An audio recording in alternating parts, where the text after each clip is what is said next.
បាទសូមគោរពជំរាបសួរពុកម៉ែពុំមីងបងប្អូនទាំងអស់គ្នាបាទថ្ងៃនេះខ្ញុំបាទមាន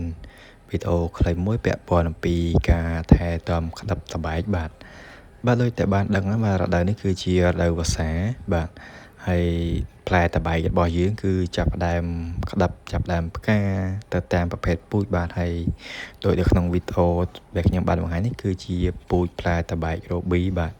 ហើយគីមជូចាប់ដើមផ្លែទុយផ្ដើហើយបាទនៅតែតបែកអត់ក្របទេតែចាប់ដើមផ្កាមួយបាទ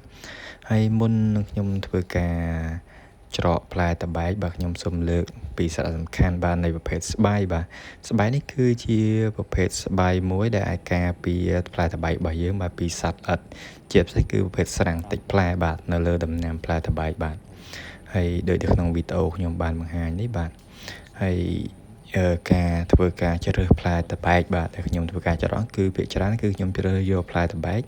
ដែលមានទំហំបាទធំជាងមេដៃបាទឬក៏ប៉ុនមេដៃអញ្ចឹងឬក៏អាចយើងច្បាស់ថា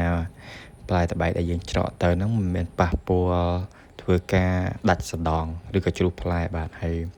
មុនខ្ញុំធ្វើការច្រកហ្នឹងខ្ញុំធ្វើការក្តិចអាសដងចាស់ចេញទៅបាទគឺជាស្ទាប់នៅខាងចុងផ្លែហ្នឹងបាទចេញបាទអត្ថប្រយោជន៍នៃការ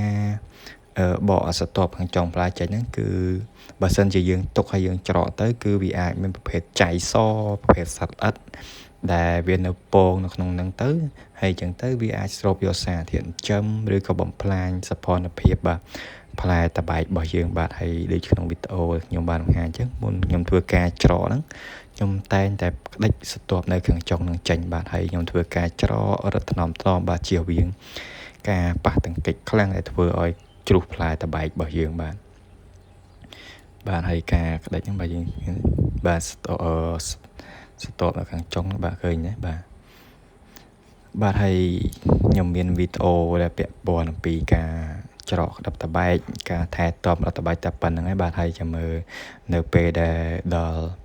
ការថែទាំផ្លែតបែកខ្ញុំធ្វើវីដេអូថ្មីទៀតដើម្បីពាក់ព័ន្ធពីការថែទាំជាលក្ខណៈធម្មជាតិប្រើឧបករណ៍ស្បៃការត្រួតពិនិត្យផ្លែតបែកបាទជៀសវាងពីការបំផ្លាញបាទហើយសូមអរគុណសម្រាប់ការតាមដាននិងទស្សនាបាទវីដេអូរបស់ខ្ញុំបាទហើយសូមជួយចុច like និង subscribe ម្នាក់មួយផងបាទដើម្បីទទួលបានវីដេអូថ្មីៗពាក់ព័ន្ធអំពីការថែទាំដំណាំបាទសូមអរគុណបាទសូមជម្រាបលាបាទ